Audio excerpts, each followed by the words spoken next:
Welcome back, hunters and survivors. I'm the SurvivalVis, and we return to Carnivores Divergent. In this episode, we are literally bringing out the big guns because we are going to be taking out the artillery rangefinder for this hunt. And we're going to go after, I think, only the Saurophagmax.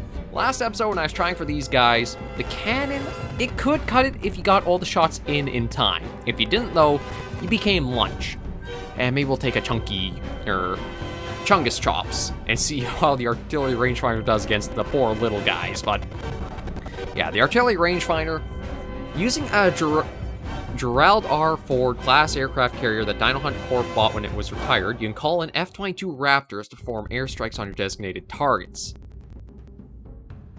This is an I don't know if I would call this an artillery rangefinder. This is an airstrike. This is literally an airstrike call-in. So it's even more, I guess, yeah, I'd probably qualify it as more powerful than an artillery strike, but it all depends on the artillery in question compared to F-22 Raptors. But yeah, it is literally calling it an airstrike to go after whatever you're hunting. So this is going to be very interesting to see how it'll play out. We're going to stay on Eaton Outpost for the last couple of episodes to finish off the mod. And yeah, try it out, see what it's like, and then next week we'll have new Carnivores content or a new Carnivores series coming out. So hope you guys will look forward to that. Everything's looking pretty good though, so let's hop in and get to this new hunt to play with the big toys. Okay, so we spawned in, and let's see what this... Oh, you actually... That's interesting. You actually have a little voice audio to come up when you draw the weapon out. So where do we want to start? I guess we'll try calling one of these guys in who've been getting a lot of free meals in.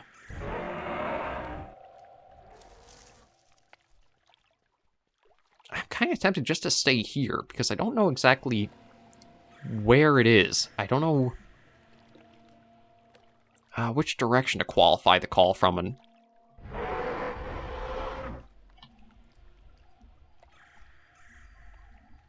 And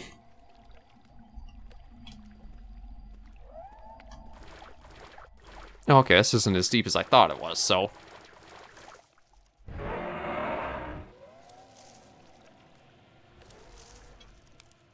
Okay, I think it's back behind us that way. Oh. Ooh, actually, there's the depth now. So we were just in the shallows. Oh, and I don't like the hill. Because that means it could be very close to the top, and I'd have no idea until it peeks out over... and we don't have time to respond. And I do kind of want to have some distance for calling in the airstrike.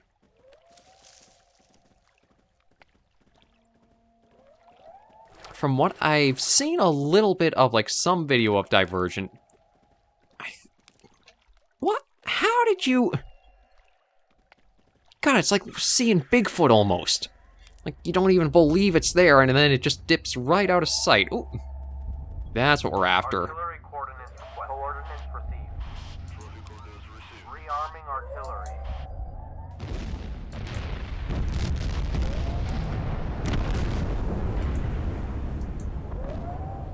Okay, it has a very slow rate of fire. But it reminds me of how the, Middle Island's last weapon was. I think that was the missile launcher? But basically a super shotgun blast that decimates anything in the middle of your field of view. And it feels good to take these guys out as easily now with like how many were taking us down last episode. Again, a little catharsis. Artillery coordinates requested. I kind of want to, just because I feel like they're mocking us being way up there. But we'll leave them be and just try to find some more of the Soros.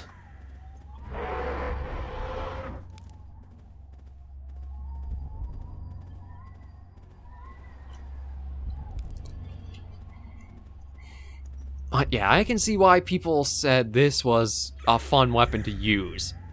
It does feel a little back and forth between, like, is it artillery or is it an airstrike? Because of, like, the menu description and then what the voice audio actually is that you hear.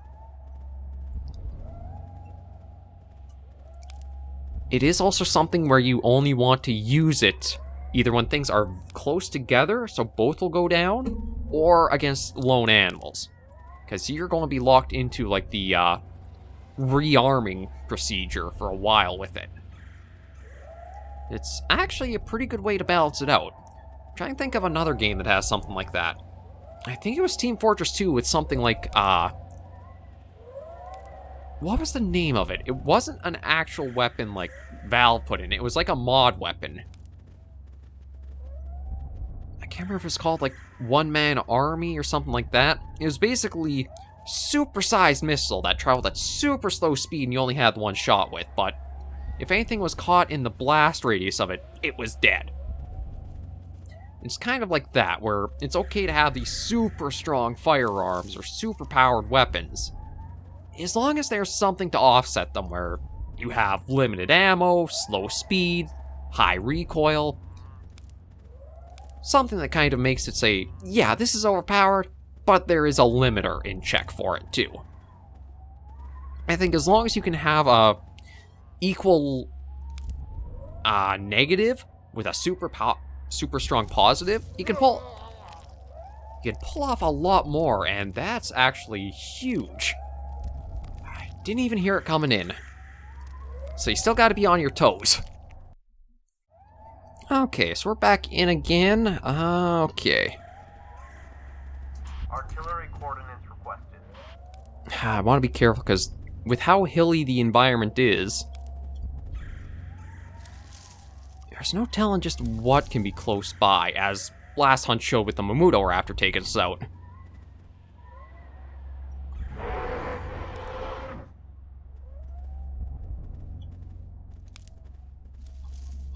Okay, I didn't hear any replies.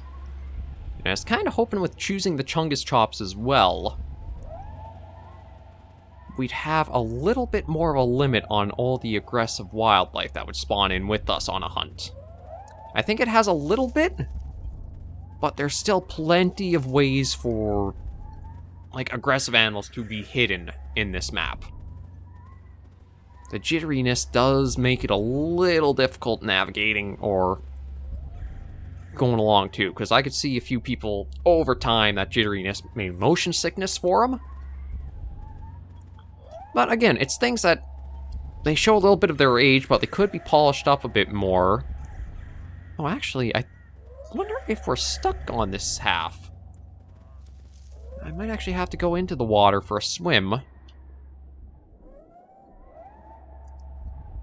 Because it looks like these kind of canyons do carry on for a while.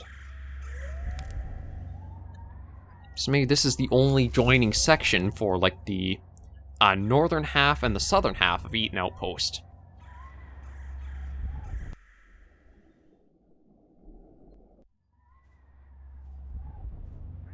Yeah, I don't know what it is about this map that seems so jittery. Because, like, even just trying to swim at the surface, there's this bit of little jitter you can kind of see, or you guys probably will see it too.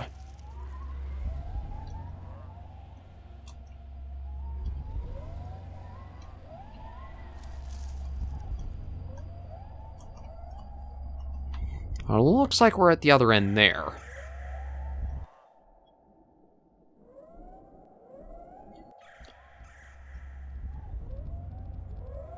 Okay, something's up there. Artillery coordinates requested. Coordinates received. Oh, okay, that's nice. Rearming artillery.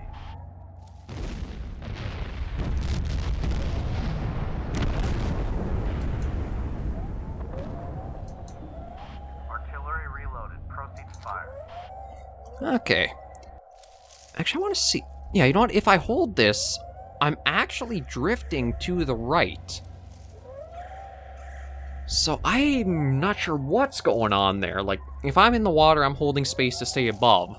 There's a natural inclination, almost like the map has an angle that wants to push me towards the right. But maybe we'll try for just one other one, secure those two, and then we can try for some others with the artillery rangefinder.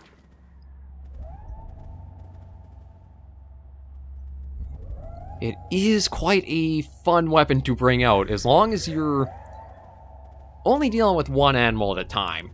I could see something like, say, I don't know if Mars Engine Edition would ever bring a weapon like this to it, but if you do have something with, like, packs, as much as you'll take out a good amount of them, you're still leaving yourself wide open for the others to get you if you use this. And it does actually have more ammo in it than I expected it to. Artillery coordinates requested. Because I think it's about the same amount as, Artillery coordinates requested. like, the hunting rifle. I think it's 8 rounds each clip. Or 8 rounds base, double ammo puts it up to 16.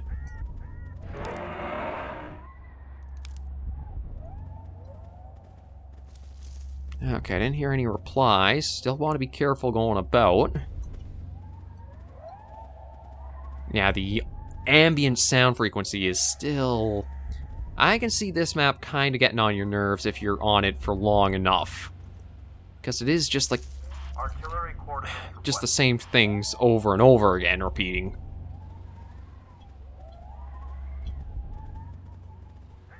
Yeah, but we do have almost like a little patch of road here. I doubt it's road and probably just more like exposed rock.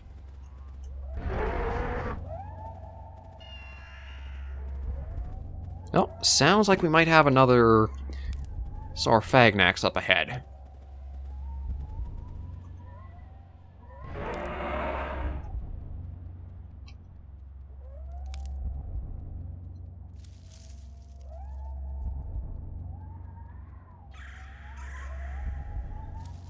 Okay, nothing behind us, so we should be safe there.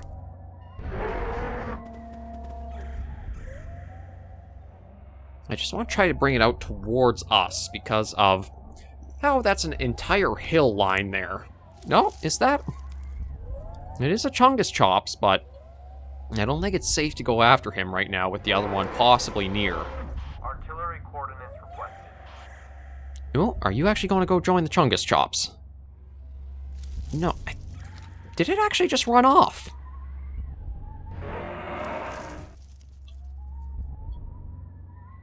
I guess we got to, like, the... outside the provoked range. And it fled.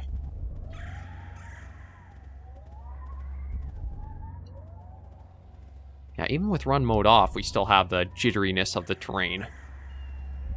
Oh, I don't like it, but I gotta go uphill to get to that next area. He's probably not that far off, so... we might be in for...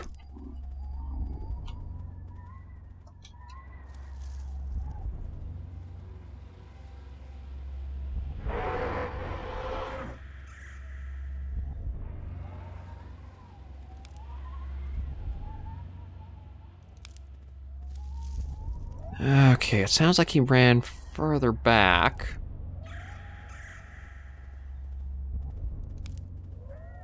Oh. Artillery coordinates requested. Coordinates received. Okay, we're getting out of here before he arrives. Before they arrive.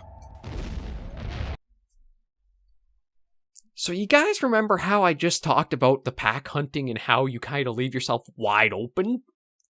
Yeah, that's a good example of wide open. And they're not even, like, supposed to be programmed as pack animals. It's just that their spawns were so close. It overlapped to have all 3 in vicinity. But we thankfully did just get in, get a couple of them, and we'll have them for the trophy room.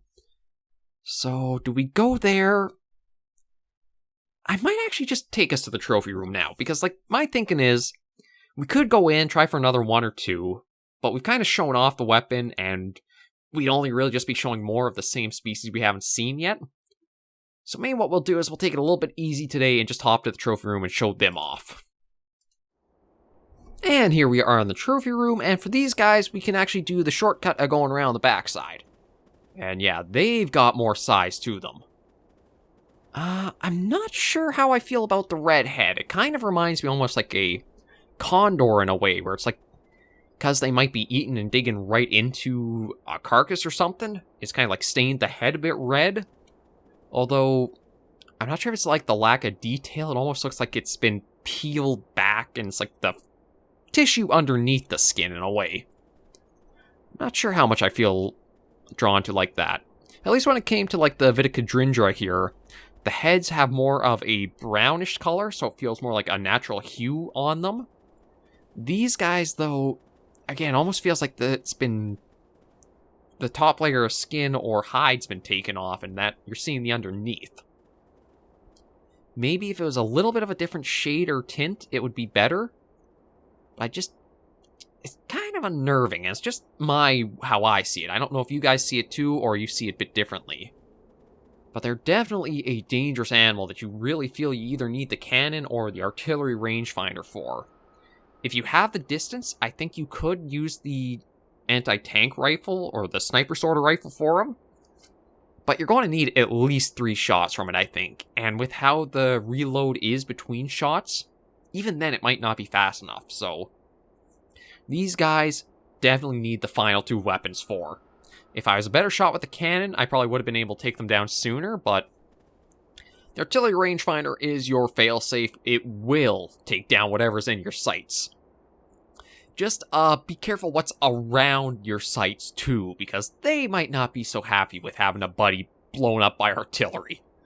I got super lucky just squeezing us out of that area before those other ones came in close enough for us, but overall, that is quite a bit of the roster shown off now. We only have the last animal to go, and then we will be all wrapped up with Carnivores Divergent.